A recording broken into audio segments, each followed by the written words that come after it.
point to start. So I'll just start off. So hello everyone, and welcome to the Goldwater Scholar Community UK Fellowships webinar. So we have some really exciting panelists here to answer all your questions regarding UK fellowships.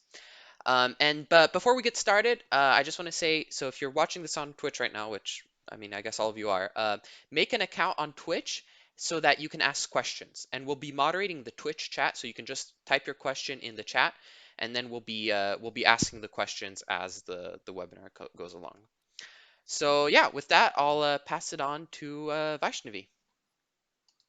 Hi everyone, I'm Vaishnavi. I'm part of the Goldwater Scholar Community Council as well, and I'm really excited to introduce or invite our speakers to introduce themselves. And we can start with Jake. Hi, everyone. So I just want to start off by giving some of my background. It's my understanding that we'll be cycling through everyone, and we'll give our tight 3 minutes or 5 minutes, and then handle some questions later, and hopefully we'll have the majority of the time for that. It might help in fielding some of your questions to know where I'm coming from. So I am long since done with my Marshall Scholarship. I did it from 2015 to 2017, and I spent 2015 through 2016 in Bristol studying math, and then the next year studying physics at Oxford. And since then, I've been in a PhD program studying probability theory in Berkeley, and that's where I am now. Before that, I studied bioengineering in undergrad at the University of Illinois, and so I can talk about what it's like to use one of these scholarships to switch fields, because that was my strategy. That's what led me to apply to these programs. In addition to a persistent scholarships office at my university, they were a stellar team and encouraged me, and I imagine that's what many of you are going through now. So there are lots of things to talk about, why you should apply for one of these scholarships, what you could get out of it, not only just in winning one of these scholarships, but through the process of applying. It's a very reflective process, and it can help you in many more ways than just winning a scholarship. It can help you prepare for a lot of other things that come after undergrad, in which I imagine many of you want to do. I'm also in the position to talk about what it's like to be done with one of these scholarships, to talk about what it's like to end one of them and then get on with your life, doing other things. And so I'm happy to field questions about that. I've also spent some time working for a company that I started actually with a bunch of other people from the UK from these fellowships. And so I can talk about what it's like to leave into industry or to academia.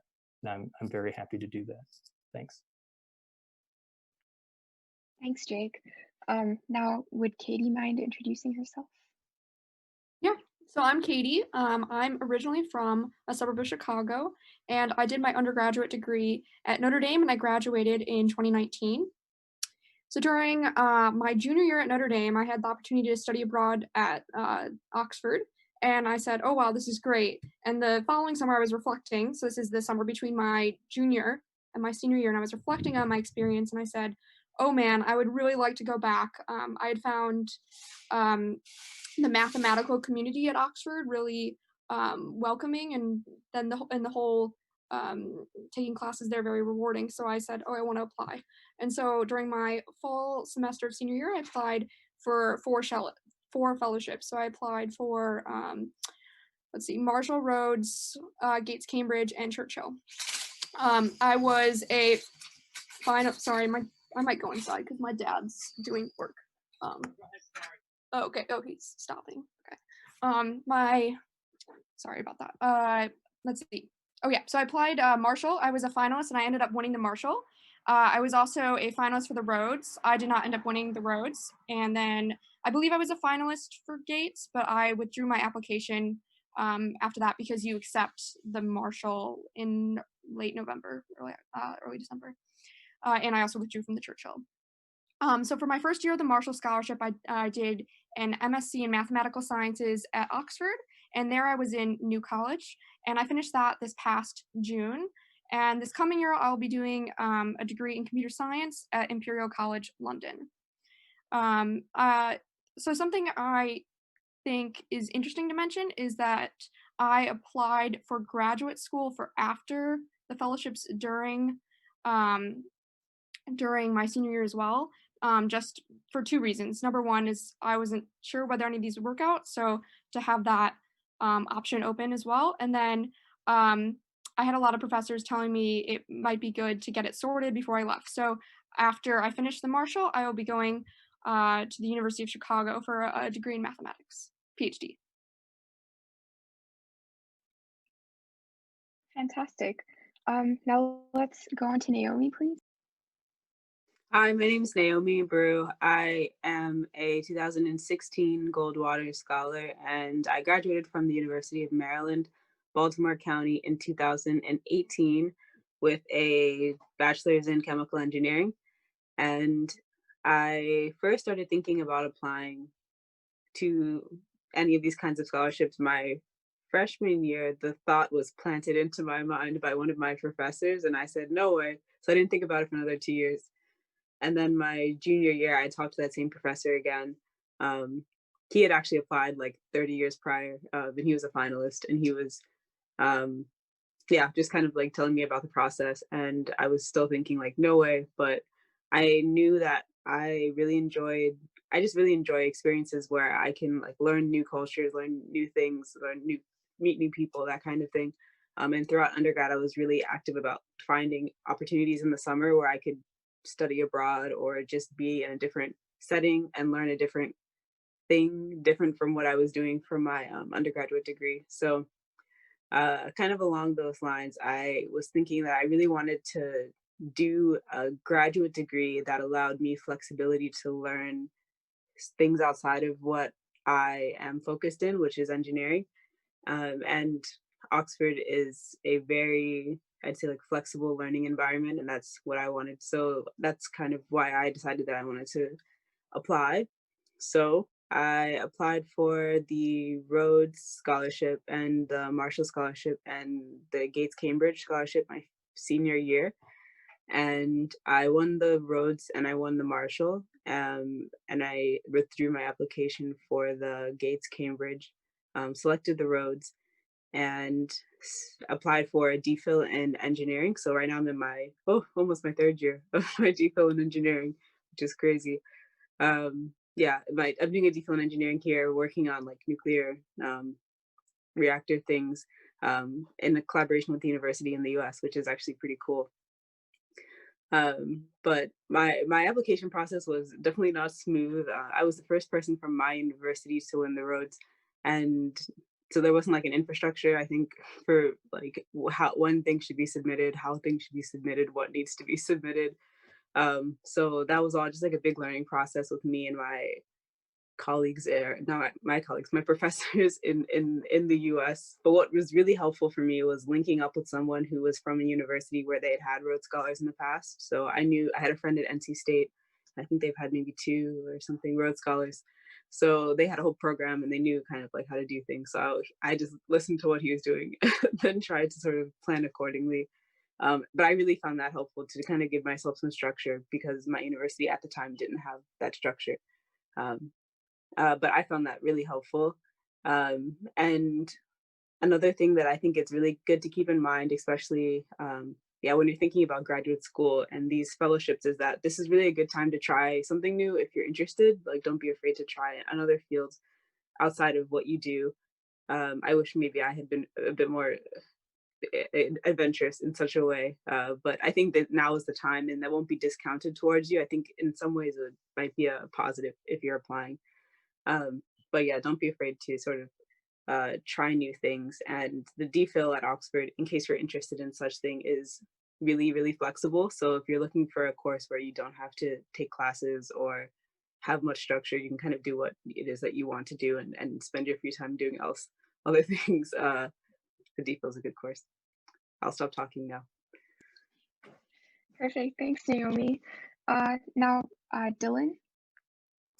Hi everyone, my name is Dylan. I did my undergraduate at Loyola Marymount University in Los Angeles. I'm a Goldwater Scholar from I just checked 2018. I thought 2017, but 2018. And in my senior year of at LMU, I was applying for Fulbright and for Gates. Um, I ended up getting both, but I withdrew my Fulbright application because Gates just was a longer period of funding. I applied for a PhD for Gates instead of the MPhil. Let's see. So originally, I had actually wanted to go to medical school when I was leaving high school and about to start at LMU. And for the longest time, that was sort of what I had set my mind on doing. But I think it was the summer between my junior and my senior year when I did a National Science Foundation Fellowship at Montana State, where I really got to explore what research was like full time and what graduate school was like. And it really sort of made things a little bit more difficult for me because I'd never really envisioned myself going into academia or just to a PhD instead of an MD. And I think I sat down with one of the advisors of the fellowship, and I think one of the best pieces of advice she actually gave me was that regardless of what you want to do, and you might not know what you want to do, like Goldwater scholars and all the students in that fellowship program, like regardless, like like whatever field you pick, you'll do really well at. And I think that was really comforting.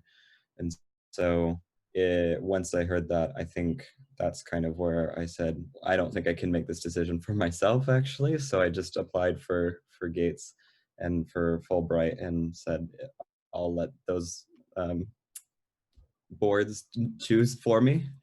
And luckily they did, and here I am. Let's see, so currently my research right now, I do research on misfolding proteins and protein aggregation kinetics, which is what I did in my undergrad as well. So I studied amylin and type 2 diabetes, but here I study more tau protein in terms of neurodegenerative diseases. And so it is a similar field, but I knew it was something that I was really fascinated by, and that it was a really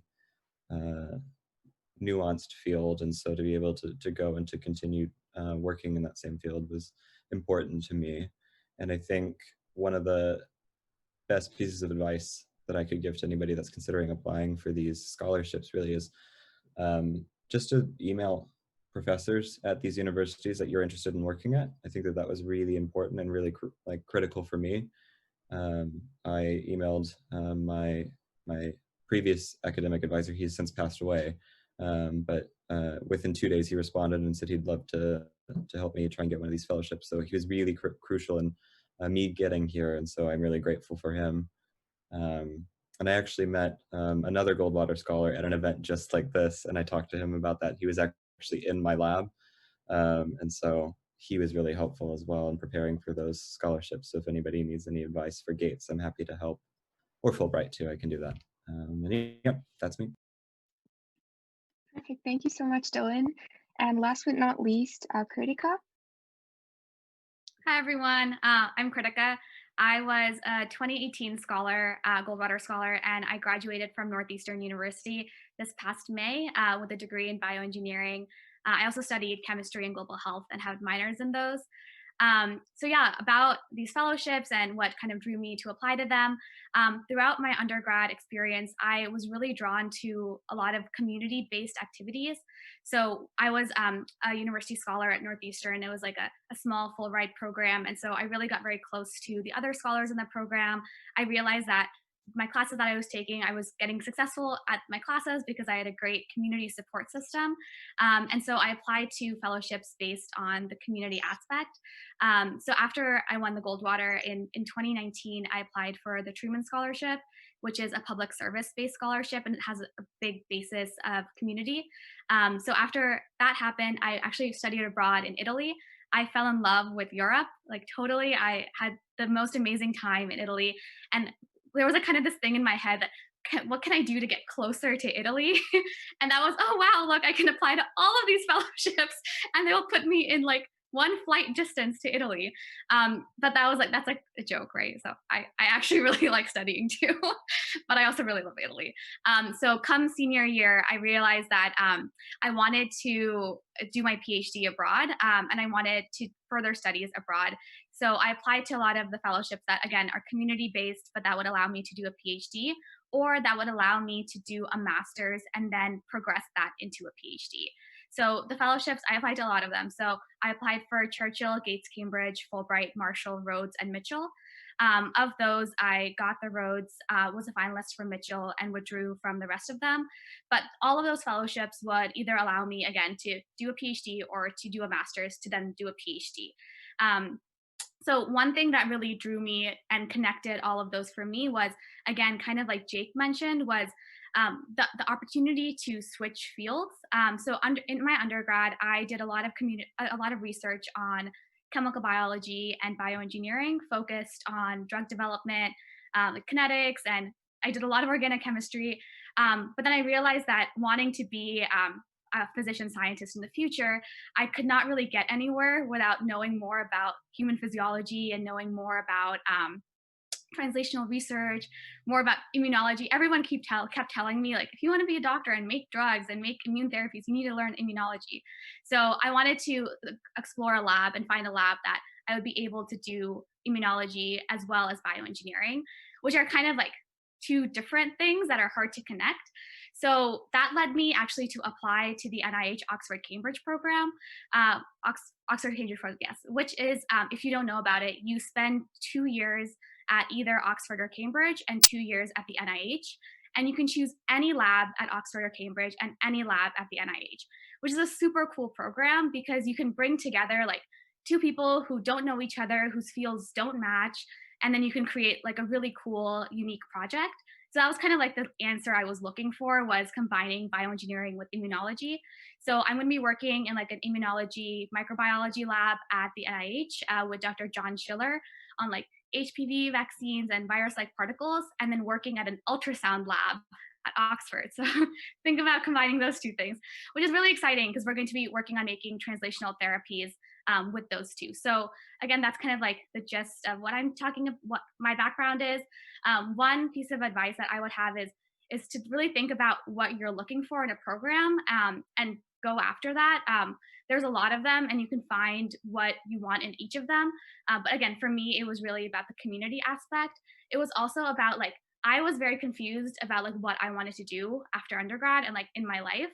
And applying to these fellowships really helps define what you want to do, because you have to write it down on paper.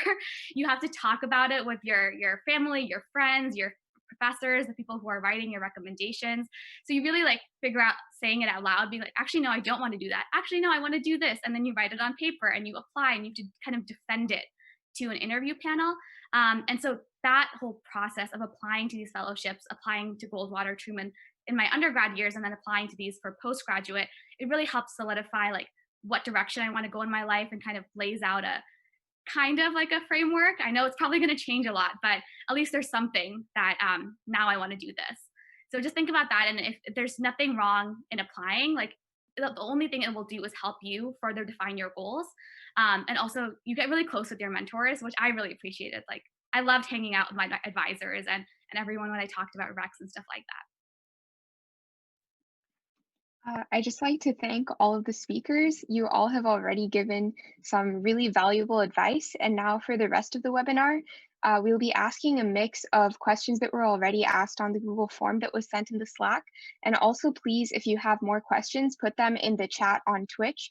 And again, if you came in late, you'll have to make an account on Twitch in order to do that. So we'll be monitoring that. So please ask questions. And I'll hand it over to Zaheen now. Great. Well, I just want to say again, thank you to our wonderful speakers for really introducing themselves and really providing awesome advice for all of you watching this. Also, thank you to our people who've submitted questions for our speakers beforehand. And to try to get this on, just to make sure, if you have any questions for any of our specific speakers, please feel free to say so in the chat. But do try and ensure your questions are general for everyone, so that everyone watching can get something out of this. And now, kind of starting off with our first question, this question's really asked a lot, especially for people applying for these UK fellows. So what were your main motivations for going to the graduate school programs in the UK, especially, when you have all these graduate programs in the US? What helped you make that decision? And if you want to answer, raise your hand and go for it. I can start, I guess. So I guess for me, again, so like I said before, I really wasn't sure whether I wanted to go to medical school or if I wanted to go to grad school. And this was sort of an easy way for somebody to make that decision for me because I'm really indecisive. But beyond that, I think I actually didn't apply to graduate school at all. So I basically what I was going to do is if I got these fellowships, go to grad school. And if I didn't, I would take a gap year and then go to medical school or apply to medical school during that time at least, and then hopefully get into one of them. But I think in terms of why I just decided to apply for these fellowships was that one, I never got like a study abroad experience. It was just a bit difficult for me to do at Loyola Marymount. And so this kind of was a really great opportunity for me to do so and to do so for free, which is really nice. But in terms of just all the other opportunities, the center that I'm working at right now, which is the Center for Misfolding Diseases, it was probably one of the best places in the world really to continue doing the work that I had been doing in my undergrad. And so it really was a bit serendipitous to be in contact with my undergrad advisor who knew of Chris Dobson and worked with him when he was in graduate school, and he had suggested that I email him. And so I did, and then again, he got back to me pretty quickly, and so that was really nice. And then I think Naomi really touched on this, there's no classes. So it's a little bit easier, and you can finish in about 3 years. It's a bit of a struggle to do, but with funding up to 4 years, I am not going to try and finish in 3 years really.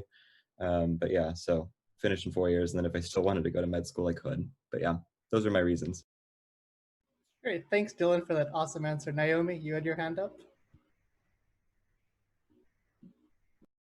I think you're muted right now. Okay, yeah. So Dylan kind of already covered a lot of it, but I knew I wanted to do a PhD, but the PhD programs in the US didn't really appeal to me for a number of reasons. And I knew that the PhD programs in the UK are not only short, but also you just have more freedom to like outside of your program because you don't have as many restrictions in terms of like the exact things that you need to do. And you also like don't necessarily need to have a master's beforehand or etc. So that aspect of it, I think, was the most appealing for me. I'd also like to mention that, like Dylan, I was going there because, in part because Bristol had a center for the study of the particular thing that I wanted to study.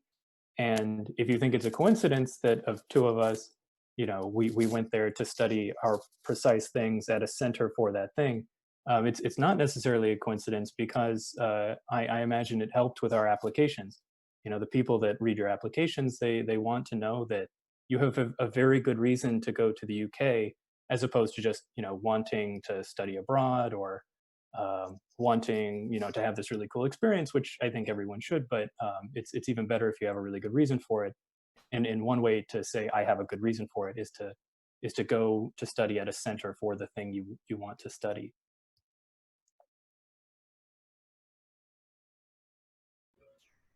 Okay, awesome. And a lot of these UK fellowships you apply to in the fall and so on. And another really big question that many of you in the community have asked, how do you balance applying for all these like fellowships, Gates, Cambridge, Churchill, Rhodes, but also you're applying to grad school, med school. It's crazy, honestly. And so, who wants to take this? I could start it. So I applied. So in the fall, I had applied to 4 fellowships, and I applied to grad school. I also applied for the NSF graduate fellowship. There was a lot going on. And in addition to that, I decided that I should wait and take the GRE in the fall as well, for both the math subject test and the general. So there's a lot going on, and of course, like coursework for senior year is always crazy. Something that really helped me was I tried to get a draft of each of the essays done before school started. That mostly worked, but it definitely helped, get me thinking about what am I going to put in these essays? What are some of my ideas?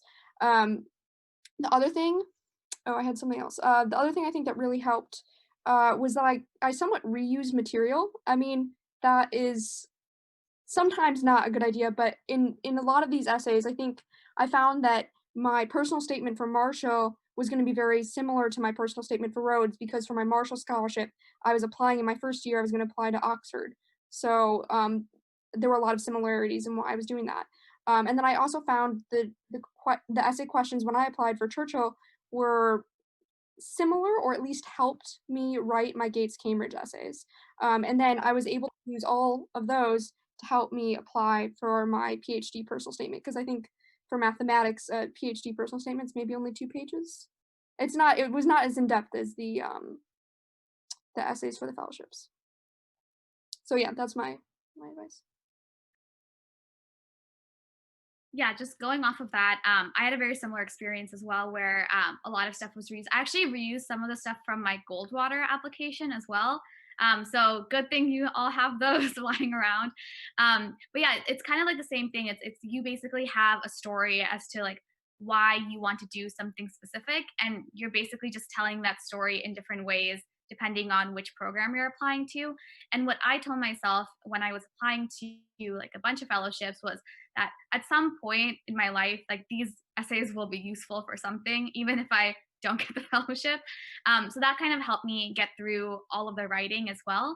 Another thing was that I got some really great advice from an older scholar that I knew from my university, that when you actually apply to your program, similar to like what Katie just said, you have to submit an application to the program itself, apart from the fellowship. So if you write a good fellowship application, if you want to apply to the program, whether or not you get it, you can just use the same information in the same application for the actual program.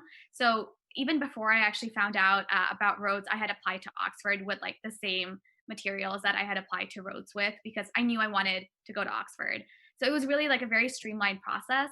And then I think going off the second part of the question and applying to grad schools and stuff, so if in bio like medical things, like I think grad applications are due early December. I think that's true in like a lot of other fields as well. So I knew that I would find out at least about the first round of fellowships before applying to PhD program.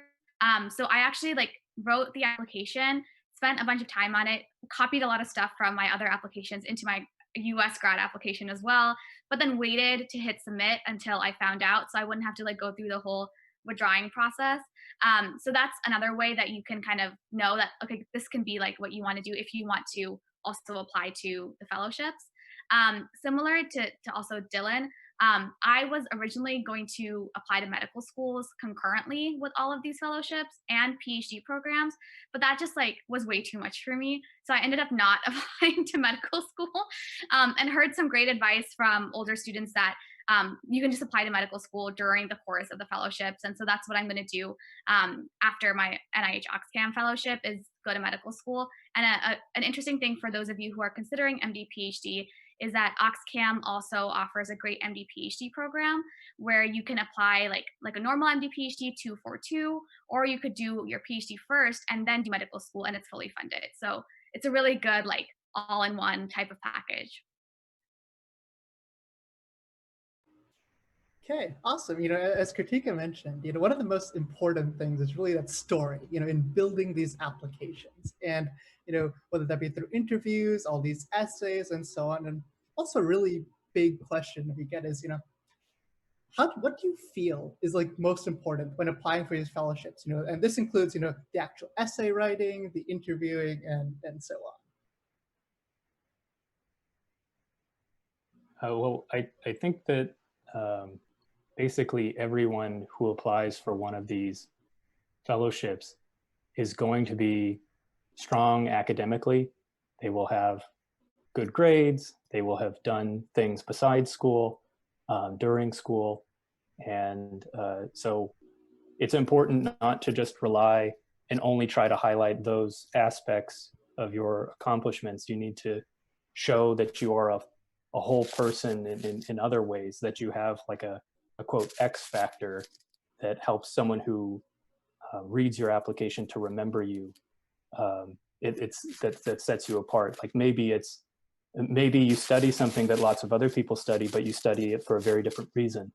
Maybe the reason you study it is a very personal reason, which is memorable, which contextualizes the way you go about doing it, or your attitude that you bring to your work. And it also helps in spurring the discussion you have during your interview. I think personally it feels a little bit dishonest when, you know, you look back on the events of your life, which are sort of like these, just like dots scattered in the plane, and you try to draw a very straight line through them and say, this is the very tight narrative which describes the course of my like life and interests.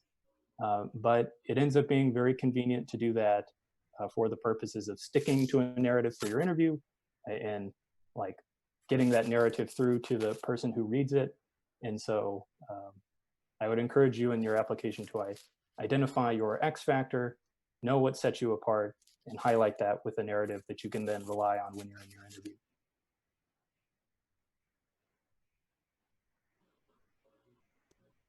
Yeah, I think building off of what Jake was just saying, when I was applying for Gates, so I had a mentor from Goldwater, Ryan Limbacher, if any of you know of him. He was really critical in helping me like look through a lot of my drafts, in addition to a lot of the resources that I had at LMU. But there wasn't any previous Gates scholars at LMU, so I mean, he was really helpful. But I think something Jake really emphasized that's really important is a lot of these scholarships have sort of a set criteria, one of which is pretty much always going to be academic excellence, right? But again, we're all Goldwater scholars or honorable mentions, so of course you all are going to be academically like excellent. But in terms of what else do you bring to the table is really important. And I think as you're constructing that narrative, it's really important to sort of think about the ways, not necessarily just make it like a checklist, because that's pretty bland, I guess. I don't know how else to say it nicely. But just to think of how you meet these criteria in a very like niche way, and being able to connect it to the work that you want to do, or what the work that you have done and why you want to continue doing it, or why you want to even transition fields, I think is really important. So yeah. And I think the last thing I would just want to add on to that is to not stress too much about like having one specific thing or like a defining moment from your college career that like you will win this fellowship because you did X, Y, Z. They really want to get to know who you are, and they really want to know like how you will fit into the community, how like what you will do in the future, what your aspirations are. They want to just know about you. Like one thing I can cite that was kind of like goofy about the Rhodes application process was like someone asked me at the dinner interview, cocktail interview the night before was like, what is one thing I will remember about you? And there was lots of other people around me who were like, I was in a video with Obama, or like I did this XYZ defining moment. And I was like I love to bake cakes, right? So I was like, I bake cakes, and yeah, that's I think that's one thing that you would find memorable about me. I make like those pretty flowers that you can buy at the grocery store on top of the cakes. Like I like doing that a lot. So it's just like they want to get to know who you are, and just like the more relaxed you are, and the more that in your application they get to hear your voice and they get to know who you are. I think that's what ultimately matters a lot. Of course, you have to, as everyone has mentioned, have to have all of those criteria, but there's no like X factor, I think.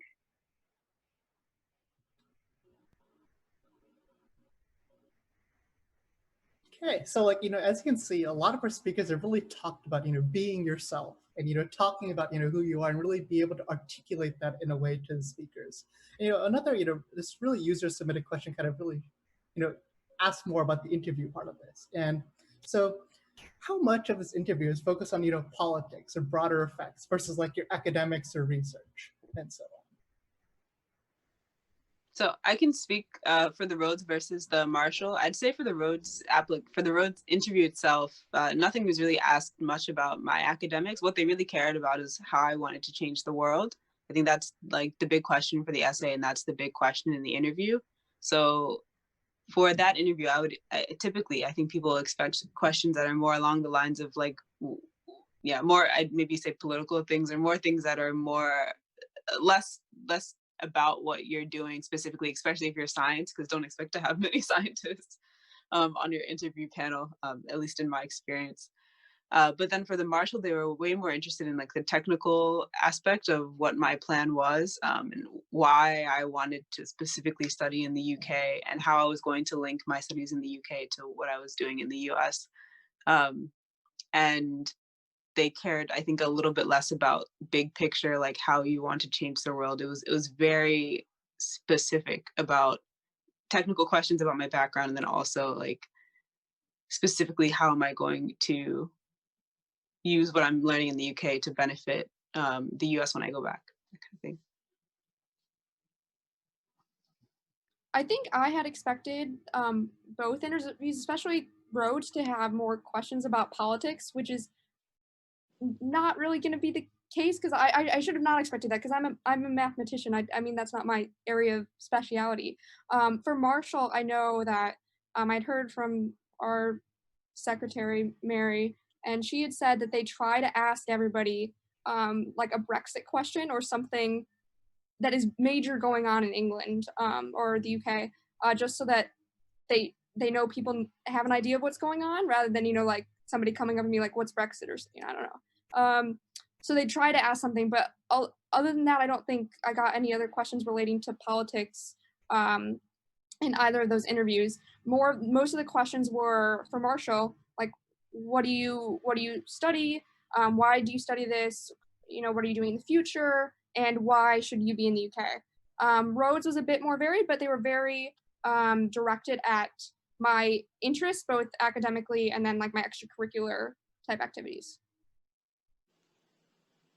And just tagging on something to what Katie said, and this is maybe getting too far into the weeds, but I was really nervous going into the interview because I didn't want to answer any political questions. I would have been happy if they were just all about the research aspects of my application.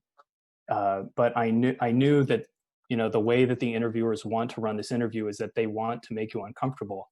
And so if you say something in passing, they will try to follow up on that. They'll try to take you off course to make you uncomfortable.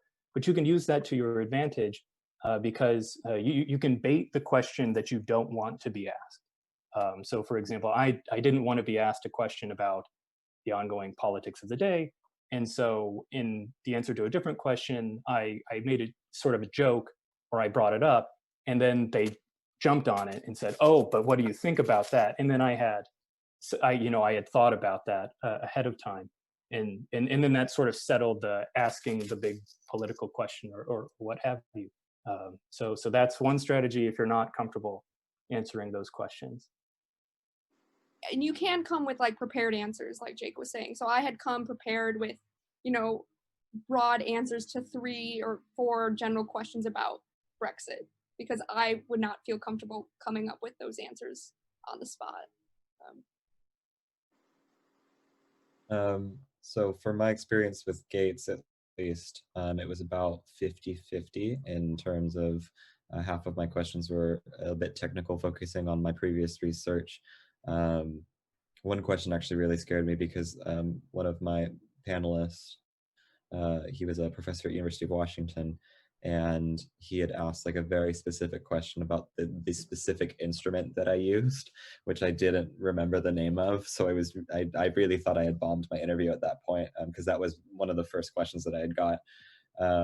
So it was a real curveball there. But then in terms of explaining my research to the physical sciences panel, which was weird because most of the work that I do is actually biological. So I had to sort of try and break it down a little bit because I think most of the panelists were, there was one environmental scientist and then 2 mathematicians.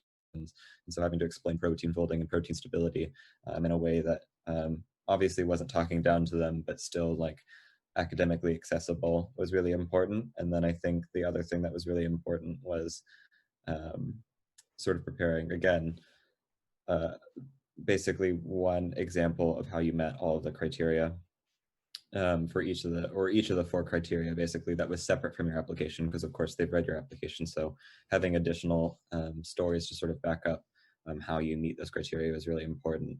I will say you should probably prepare for political questions if you're applying for Gates, because they actually just very straightforward asked me about my opinion on Brexit, which was a bit hard because again, it's politics, right? You don't know who you're speaking to and what they sort of stand for. I mean, obviously a lot of these conversations are centered on social justice, so of course it's going to be human-centered and very humanistic and holistic.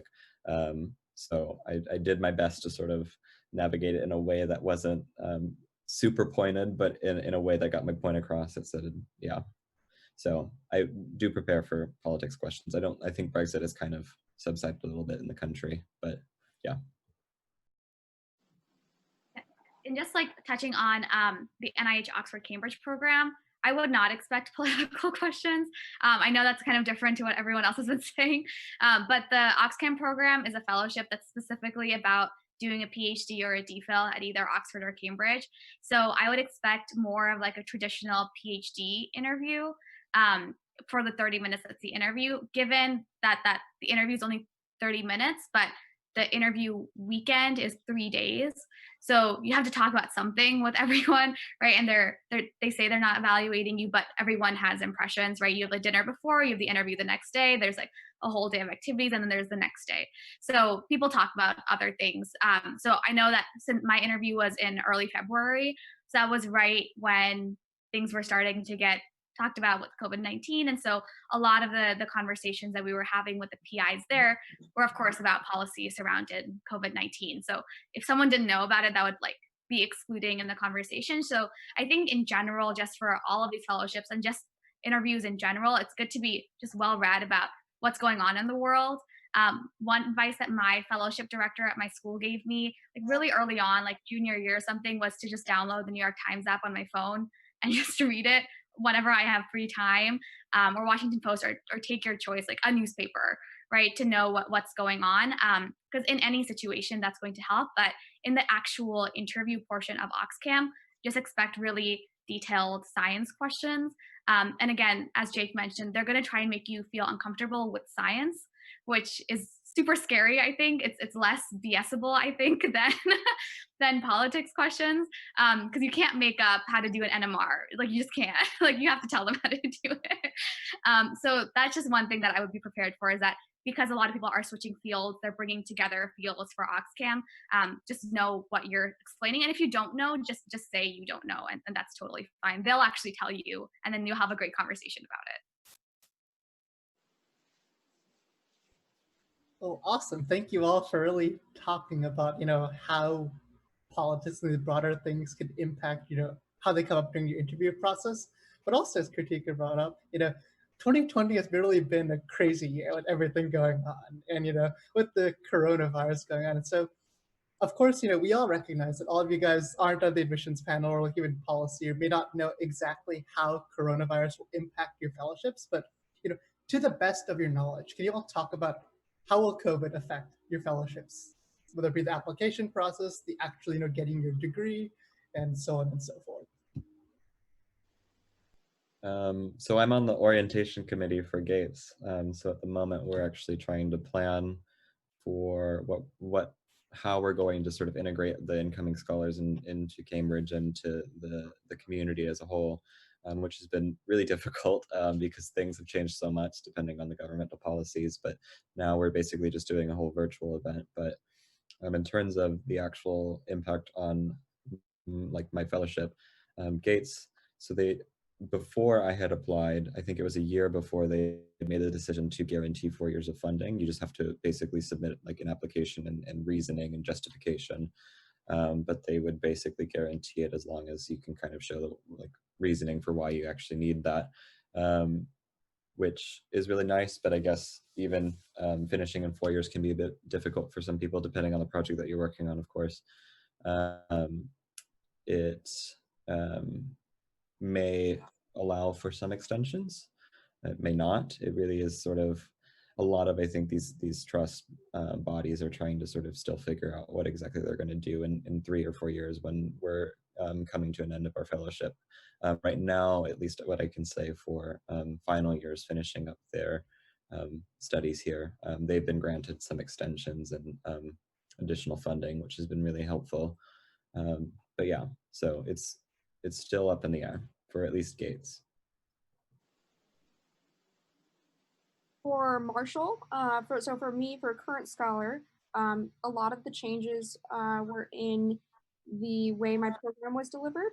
So I was at Oxford last year and everything moved online.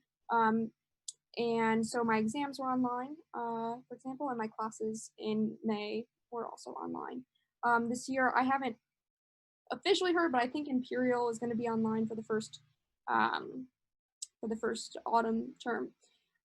In terms of Marshall, one thing that they did change, so Marshall Scholarship has this 30-day rule. So because you are receiving funding from, yeah, Jake's smiling over there. You receive funding from the government. They ask you to report when you are out of the country, and they ask that you not leave the UK. I think this also includes Ireland because they can't really enforce it there. They asked you not leave the UK for more than 30 days, but because of the coronavirus pandemic, they said, oh, this isn't going to work. So Marshall ended up giving us the option of either having some extra money or paying for a flight home for us to stay in the United States, where we're from. Let's see. Oh yeah, for incoming scholars, I know that Marshall is planning on flying over the incoming scholars to stay at their universities, regardless of whether their degree program has been moved online or not. And usually for Marshall, you'd have an orientation component in DC, and then you'd go fly over and have an orientation component in London, but they are doing all online. One thing I should add to that too, at least for Gates, is that incoming scholars, depending on the country that they're from, so if you're from the US, I'm sorry, you'll have to quarantine for 2 weeks because the current circumstances there are a lot worse relative to the rest of the world for a variety of reasons. But and if you're from elsewhere, I mean, you're all from the US, so yeah, you'll have to quarantine for 2 weeks, but yeah. Yeah, similarly, for the OxCam program, most students have a choice of when they want to go to the UK. You can either, it's like, you can make your own plan. Out of the 4 years, you just need to spend half of the time in the UK and half of the time at the NIH. A lot of people actually start in the UK, but this year it's different. I'm actually only one of 3 people now who is going to be starting at Oxford in the fall. And the reason why I am is because I want to be with my Rhodes cohort, which again, I can comment on that a little bit. For the incoming class, we also have like a bon voyage weekend where everyone like gets together in a specific location anywhere in the country, and then you like fly over together. And that again is virtual, and we also have to do the 2-week quarantine. So people are planning on getting earlier, visa situations permitting. And then OxCam, sorry for switching back, but OxCam has also said that for the next application cycle, their interviews are going to be online. So they've planned as ahead as February. So if you're applying to the OxCam program this year, those interviews are going to be online, and we have a committee working on how to make that an integrative experience that people can have like the same, I don't know, kind of interactions. Like I met my PI at my interview, so that was just over like coffee. So like trying to see how we can create those organic conversations without having people physically in a specific location.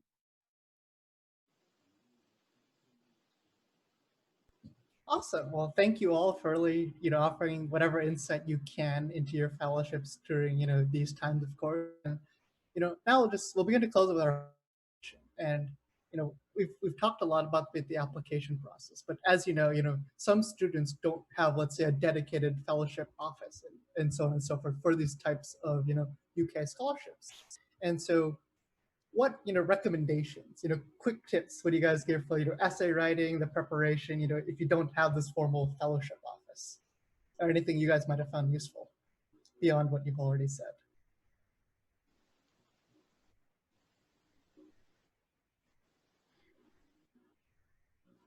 Go ahead.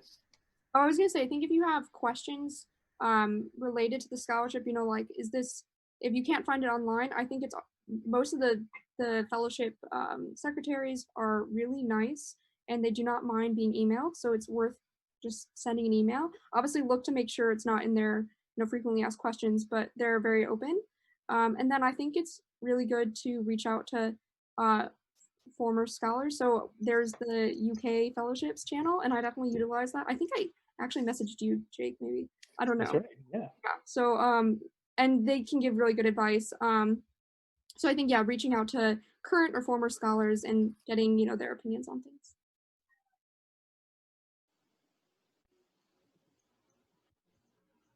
Awesome. Jake, do you have anything to add to that?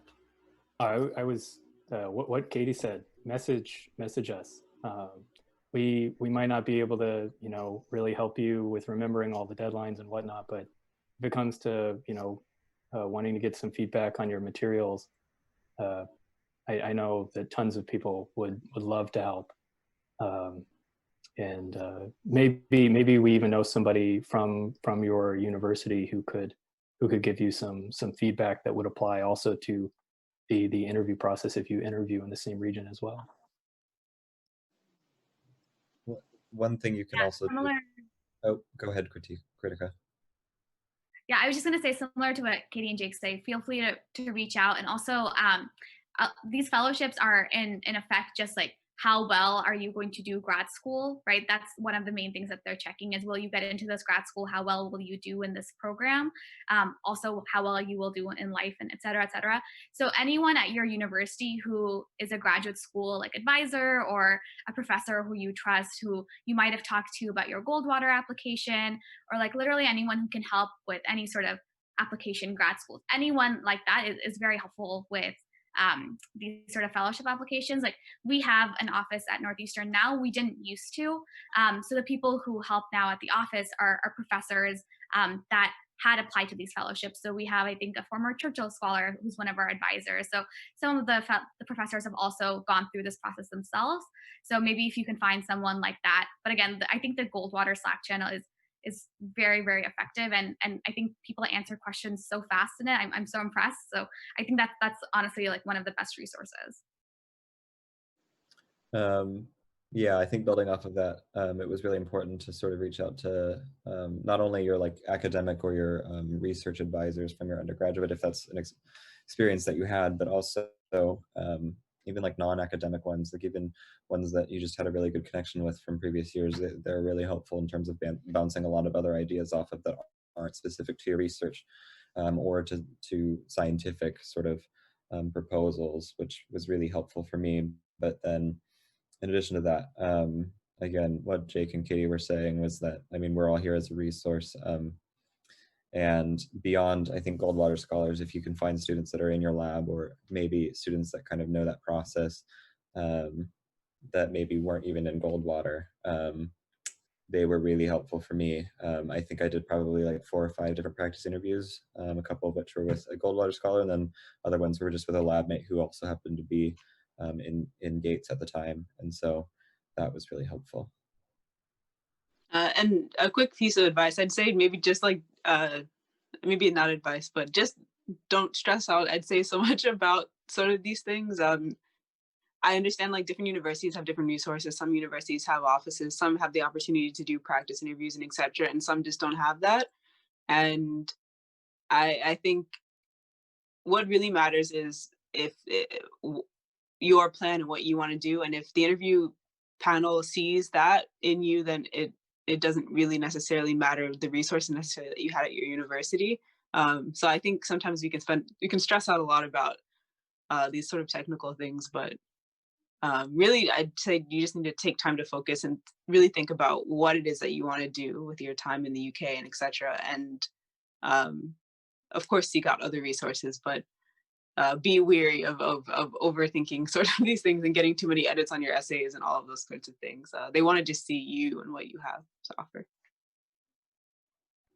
And finally, with this hour coming up, with all our wonderful speakers, I just wanted to thank them all again for really taking the time to talk to you all in the community about, all these UK fellowships and all of that. And also, thank you all for really tuning in and spending this 1 hour with us, our speakers, really listening to everyone's thoughts on all of this.